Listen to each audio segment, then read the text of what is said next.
At a small restaurant in Boston, Ethan Carter, 39 years old, sat waiting for his first blind date in 4 years of widowhood. The clock struck 7:30. She still hadn't arrived. Just as he prepared to stand and leave, the door swung open.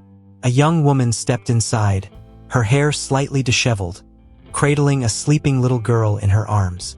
Out of breath, her eyes full of guilt, she whispered, "I'm so sorry. I'm late.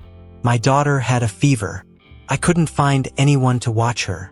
The whole restaurant stared at her strangely. Ethan sat frozen. No one knew that single moment was about to change 3 lives forever. Ethan Carter was 39 years old, the owner of a small watch repair shop tucked into a quiet corner of Boston, a business he had inherited from his own father and kept running mostly out of habit and love for the craft rather than any real ambition to expand it. He was a single father raising his 11-year-old son alone, ever since his wife had died in a car accident 4 years earlier, an ordinary Tuesday evening that had rearranged the rest of his life without warning or preparation of any kind. His son, Noah, was quiet by nature, thoughtful in the particular way children become when they grow up too quickly, and he loved his father with the kind of fierce, unspoken devotion that rarely announced itself in words but showed up instead in small gestures, in the way he always saved the last cookie for him, in the way he never once complained about the long hours Ethan spent at the shop. For years after his wife's death, Ethan had quietly refused every attempt anyone made to set him up on a date, whether from well-meaning coworkers, distant relatives, or old family friends who insisted he shouldn't spend the rest of his life alone. He told himself repeatedly that he had simply grown too old for that kind of thing, that no woman in her right mind would want to take on a widower with a young son already attached to his life, and that no one could ever come close to replacing the wife he had lost, so there was little point in trying to find someone who might. It wasn't bitterness exactly, more a kind of quiet resignation he had built around himself over 4 years, brick by brick, until it felt less like a wall and more like simply the shape of his life. It was Noah, in the end, who quietly signed his father up for a matchmaking service without telling him first, sitting at the kitchen table one evening filling out an online profile with a seriousness far beyond his 11 years, choosing careful, honest words to describe a father he clearly admired more than Ethan ever fully realized. When Ethan finally discovered what his son had done, stumbling across the confirmation email one evening while checking his inbox, he was too moved to be angry, sitting quietly at the table as Noah explained himself with the simple, devastating logic only a child could offer. "You always take care of me," Noah told him, looking up with an expression far more serious than his age usually allowed. "I want someone to take care of you too." On the other side of the city lived Emma Brooks, 35 years old, a preschool teacher who had been raising her 4-year-old daughter alone since her husband walked out when the girl was barely 6 months old, leaving without much explanation and even less looking back. Her daughter, Lily, was a sweet but frequently sickly child, prone to colds and fevers that seemed to arrive at the worst possible moments, and she clung to her mother with the kind of intensity only children who have already sensed abandonment once seem to develop early. Emma's life had narrowed, over the years, into something almost entirely functional, working 2 jobs just to keep their small apartment afloat, leaving barely any time or energy left over for anything resembling her own needs, let alone romance, which she had more or less given up thinking about years earlier. She had only agreed to the blind date that evening because her closest friend had practically forced her into it, insisting, not unkindly, that Emma couldn't spend the rest of her life hiding behind work and motherhood, that she deserved at least one evening to remember what it felt like to be seen as more than just someone's mother or someone's teacher. On the drive to the restaurant, however, everything had unraveled at once. Lily had suddenly spiked a fever in the back seat, and with no babysitter available on such short notice and no family nearby to call, Emma had nearly turned the car around entirely, ready to cancel the date and quietly return to the life she already knew how to manage. But somewhere in that decision, a different thought surfaced instead, quiet but insistent. She had broken too many promises to herself over the years, postponed too many small chances at happiness for reasons that always sounded reasonable in the moment. So instead of turning back, she made a different choice. She brought her daughter along. Emma stepped into the restaurant with Lily balanced carefully against her shoulder, still fast asleep despite the movement, and immediately felt every pair of eyes in the room turn toward her. A few people smiled awkwardly. Others shook their heads, murmuring quietly to their own companions in the kind of judgment that doesn't need to be spoken aloud to be felt. Emma's face flushed with embarrassment as she scanned the room for the man she was supposed to meet, half expecting him to simply stand up and walk out the moment he saw her. "I understand if you want to leave," she said quickly, before he could say anything at all, her voice trembling slightly with the exhaustion of an already difficult evening. Ethan looked at the sleeping child in her arms for a long moment, then looked back up at Emma, and instead of the disappointment she had braced herself for, his face softened into a small, understanding smile. "We're both parents," he said simply. "I get it." Emma blinked, caught completely off guard by the response, having expected almost anything except quiet acceptance. Ethan pulled out the chair beside him, then, without a word, removed his own jacket and folded it gently over the seat, creating a makeshift cushion where Lily could lie a little more comfortably while her mother finally sat down across from him. It was a small gesture, unremarkable in almost any other context, but it landed with unexpected weight in that particular moment, the kind of quiet kindness that told Emma more about the man sitting across from her than any amount of small talk could have managed. Their conversation began slowly, tentatively, the way conversations often do between two people carrying more history than either wants to unload all at once. But it didn't take long before they discovered how much they actually had in common. Both of them were raising children alone. Both of them had lost something significant along the way, one through death, the other through abandonment. And both of them, in the exhausting daily grind of single parenthood, had somewhere along the line forgotten how to think about themselves as anything other than a parent, a provider, a person whose needs simply came last on an endless list of responsibilities. There is a particular kind of understanding that doesn't require much explanation, the quiet recognition that passes between two people who have each carried a similar weight, even if the shape of that weight looks slightly different from the outside. Ethan talked about Noah, describing him with the obvious pride of a father who saw far more in his son than most people probably noticed at first glance. Emma talked about Lily, her voice softening every time she mentioned her daughter's name, the exhaustion of the evening momentarily forgotten in the simple pleasure of being asked genuine questions by someone who actually seemed to want to know the answers. For the first time in longer than either of them could remember, they found themselves laughing real, unguarded laughter that neither of them had expected to feel again after everything the past several years had put them through. It was right in the middle of that laughter that Lily suddenly stirred against Emma's shoulder, waking with a small, distressed whimper, her small forehead noticeably warmer than it had been just an hour earlier in the car. Emma's entire demeanor shifted instantly from relaxed to alarmed, pressing her hand against her daughter's cheek and feeling the heat radiating there with growing concern. Ethan was already on his feet before Emma could finish processing what was happening. "We're going to the hospital," he said firmly, no hesitation whatsoever in his voice. Emma looked up at him, startled, still holding her feverish daughter close against her chest. "But this is supposed to be your date," she said, the words tumbling out almost involuntarily, some old, familiar instinct telling her she had already asked for too much, inconvenienced him too greatly, ruined an evening that had, against all odds, been going surprisingly well. Ethan simply shook his head, already reaching for his coat and gesturing toward the door. "Nothing," he said, "is more important than a sick child." The other diners in the restaurant, the same ones who had exchanged uncomfortable glances and quiet murmurs only 20 minutes earlier, now watched a very different scene unfold. One man calmly settling the bill without waiting to be asked, offering his arm to steady a flustered mother juggling a diaper bag and a whimpering child, moving with the kind of unhurried competence that comes only from years of practice handling exactly this sort of emergency alone. No one laughed now. A few people even offered small, sympathetic nods as Ethan and Emma made their way toward the exit, Lily's small cries growing slightly louder as the fever continued to climb.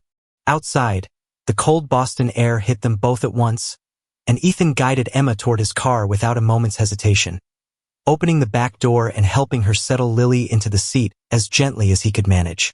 Emma sat beside her daughter throughout the short, tense drive, murmuring soft reassurances she wasn't entirely sure her daughter could even hear through the haze of fever and exhaustion, while Ethan drove with the calm, steady focus of a man who had clearly weathered his own share of frightening nights exactly like this one.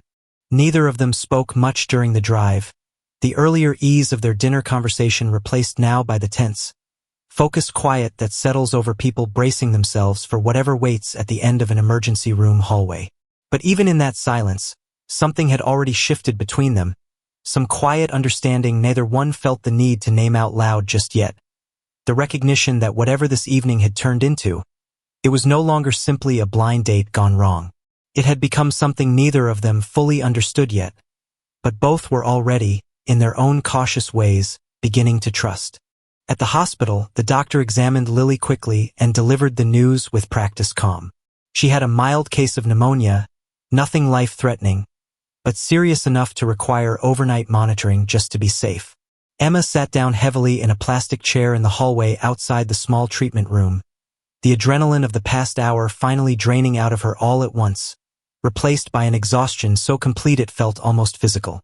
She put her face in her hands and began to cry quietly, the tears she had been holding back since the moment Lily first spiked a fever in the back seat of her car finally breaking free. "I ruined your date," she said between breaths, her voice thick with guilt. "I ruined everything." Ethan sat down beside her without hesitation, close enough that his shoulder nearly touched hers, and waited a moment before responding, choosing his words with obvious care. "I think," he said quietly, "this might be the most meaningful date I've ever been on." Emma looked up at him then, startled, searching his face for some trace of sarcasm or pity and finding none. For the first time in longer than she could remember, someone was looking at her without making her feel like a burden, without the subtle, exhausting weight of feeling like an inconvenience simply for needing help. That night, Ethan stayed at the hospital with her, refusing to leave despite Emma's repeated insistence that he didn't need to.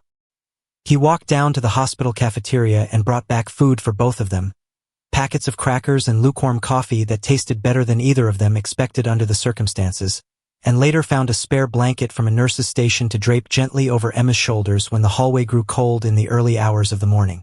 At some point, somewhere past midnight, Emma finally asked him the question that had been quietly building in her mind since the restaurant. "Why are you being so kind to me and my daughter?" she asked softly. Ethan considered the question for a long moment before answering, his eyes fixed on some point down the hallway. "Because I know what it feels like to be alone," he said. The words carried more weight than Emma initially understood, and after a brief pause, Ethan explained further, his voice quieter now, more careful. On the night his wife died, he told her, he had sat in a hospital hallway almost identical to this one, waiting for news that never came the way he had hoped, and there had been no one beside him then, no one to bring him food or drape a blanket over his shoulders or simply sit with him in the terrible, waiting silence. He had promised himself, somewhere in the middle of that unbearable night 4 years earlier, that he would never let another person go through something like that completely alone if he could help it.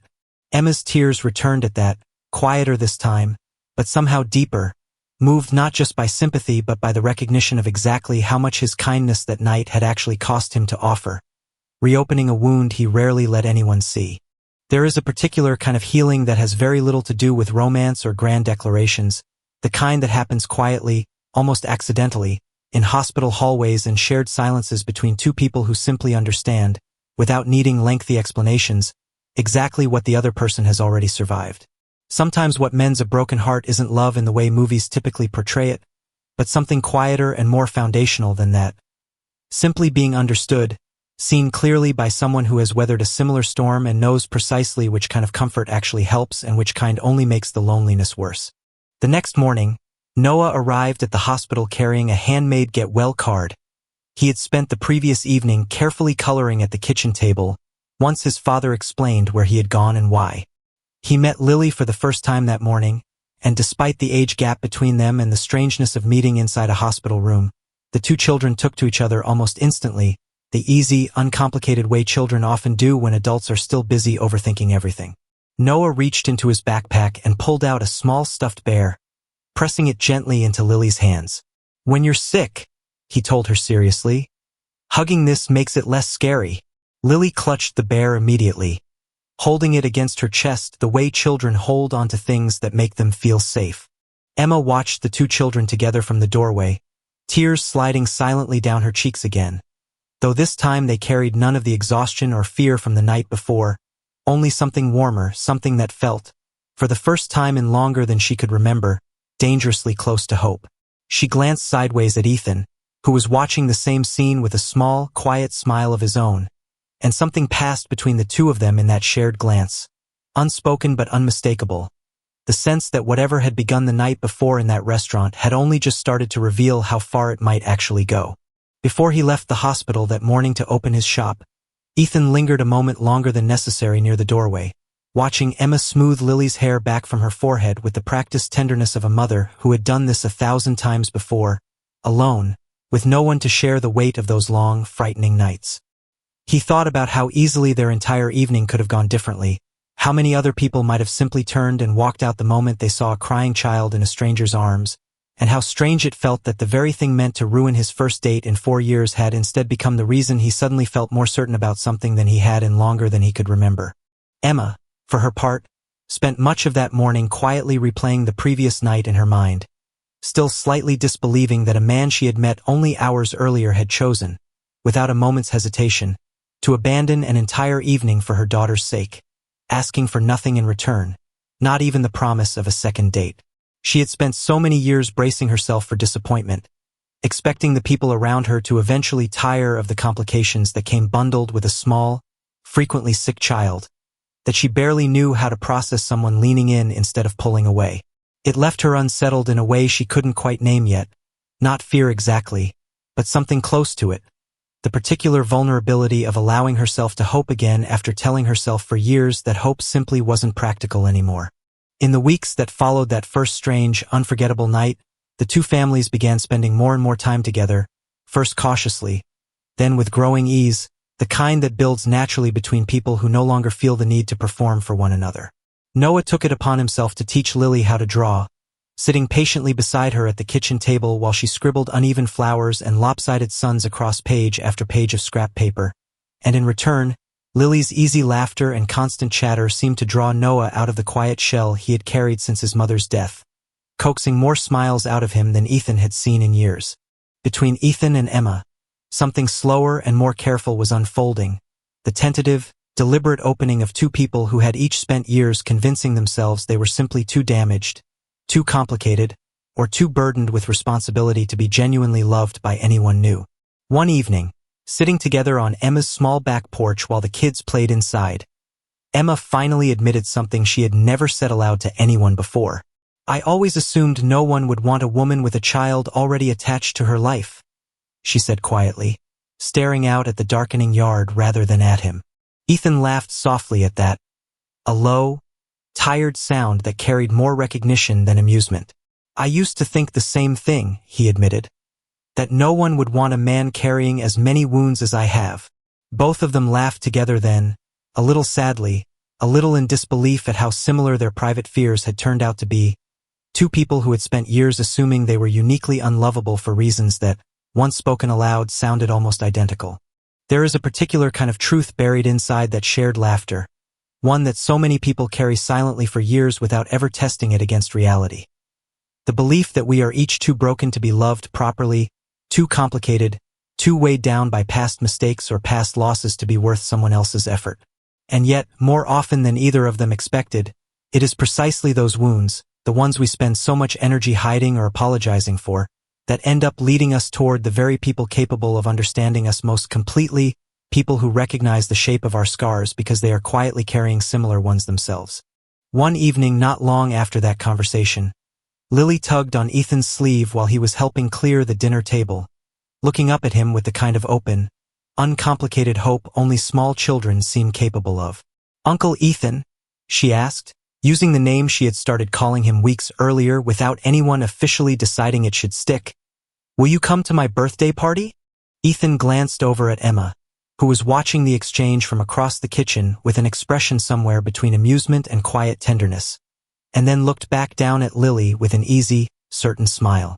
"Of course I will," he said, and something in the simplicity of the promise settled warmly over the whole small kitchen. For people who had each, in their own separate ways, spent years bracing for disappointment, now quietly building something that felt, for the first time in a long while, like it might actually be allowed to last.